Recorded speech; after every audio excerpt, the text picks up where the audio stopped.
For me, coming from Thunder Bay where the Thunder Bay Kings were in every tournament and always up there and winning or losing in the finals, or they're always a top 4 team.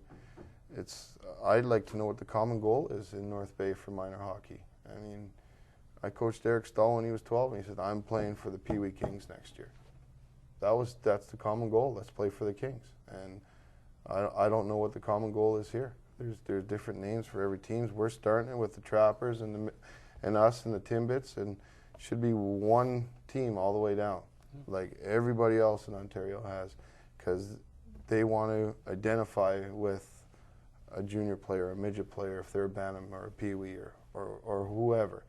And they want to play. And they want to play in front of 1,500 fans. They want to play for the midget Trappers and win again. They want to play for the Bantam Trappers. You know, it's all about the common goal. I firmly believe that. You come from a great hockey system. Thunder Bay, Sault Ste. Marie. Sudbury, to a certain extent, in the last couple of years, hasn't been as good as it used to be. I think so many people have I mean, so many teams now come out of that region, maybe has hurt that development a little bit, maybe, possibly. But let's talk about Thunder Bay and the Sioux. Okay, that's two, and I mean, you're not really familiar with the Sioux, I'm sure, but what's the differences? Look, I'm also even thinking about the fact that they generate athletes. They generate athletes. Our football teams in the last 3 years have been destroyed come NASA. Their hockey teams continue to win. 12-1 on Saturday. 12-1. And then on the Tuesday last week, the West Ferris Trojans lost 63-7 to a Sioux team. Like, I just don't get the development. Is it the development? Let's talk about hockey because that's what you're here for. But is it the development of the systems? I know you're saying the common goal.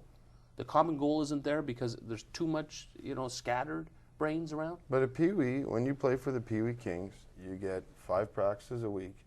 It's $3,500 to play. You get 70 games, and it carries on at the Bantams get 80 games, 5 practices a week. The minor midgets get 5 practices. Like when I was in my heyday with the minor midgets, we got 3 weekends off a year, and one of those things is Christmas that everybody wants to take off. And we were in Toronto on the 26th. I mean, it was.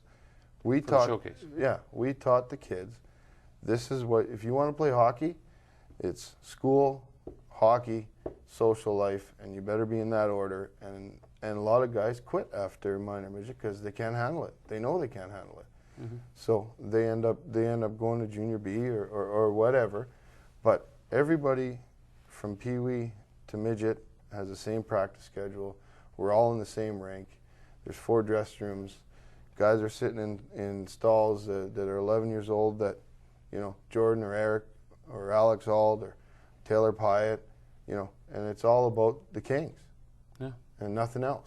And we've played the Sioux many times in Pee Wee and Bantam, and they have a good system, and they're fast. They play exactly like their junior team. They know what they're doing. They rim the puck, chip it out 2-on-1. And their Pee Wee teams do it. Their junior team does it. It's all a common goal, and I firmly believe that. I mean, we had it. It's starting to come here, but it's got to go the full swing. Everybody's got to buy in. It's like a tree and the branches from the tree, without a doubt. Matt, what's your take on this? I mean, we could beat this to a pulp. Okay, about what's wrong with minor hockey. Hang on a second. I'll finish my train of thought. I got somebody on the line here. Go ahead. You're on the Sports Fire line. Frank, Chris Dawson, how are you, my friend? Yeah, very good, Christopher Dawson, one of my favorite people in the world. Go ahead, Christopher. You have Matt Gordon look like he's ready to hit the links at St. Andrews, and you got Swazi. Looks good, Swazi, eh? Middle there. Question I wanted to ask you guys, this one to you, Ian.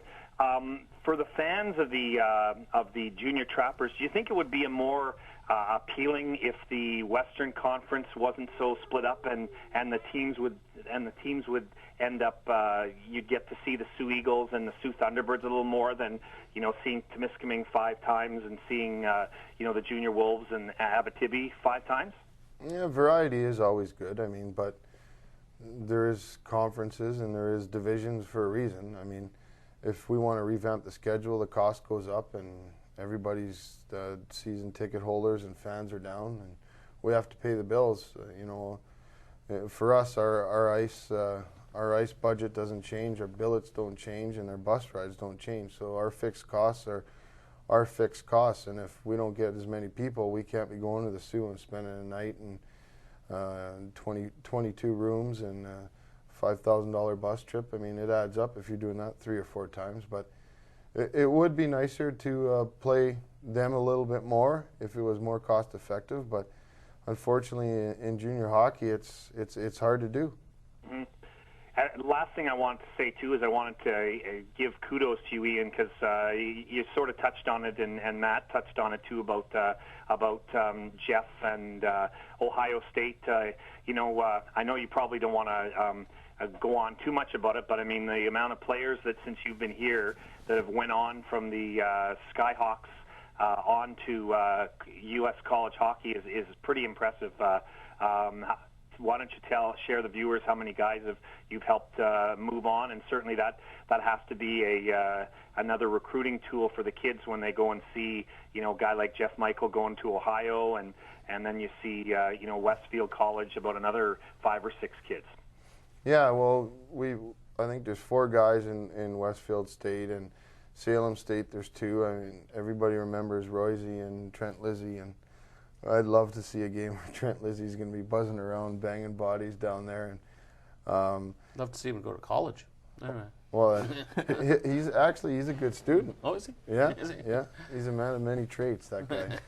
But no, it's all about making phone calls and promoting your guys and making sure that we tell our guys that if you want to go to the next level, you got to put the work in. You got to work for us. And I've been telling kids for a long time, use me to move on, and I'll use you to win and keep my job. So far, hopefully, it's been working. And with some of the young lads we got here now, with Sasha Guimau and Michael Mitchell and those guys like that, and Obertan, if he decides to go to school, I mean, those guys are D1 guys, in my opinion. I mean, like Sasha is a hell of a defenseman, and he has a nose for the net. And I mean, he put up big numbers in midget last year, and he's already putting up good numbers for a guy who hasn't played that many junior games. And when Lake State watched us play when we were in the Sioux, they couldn't believe that Obertan and Sasha came from a midget AA league, and they only played 8 games a junior. So, I mean, those 2 guys are special players, and our goalie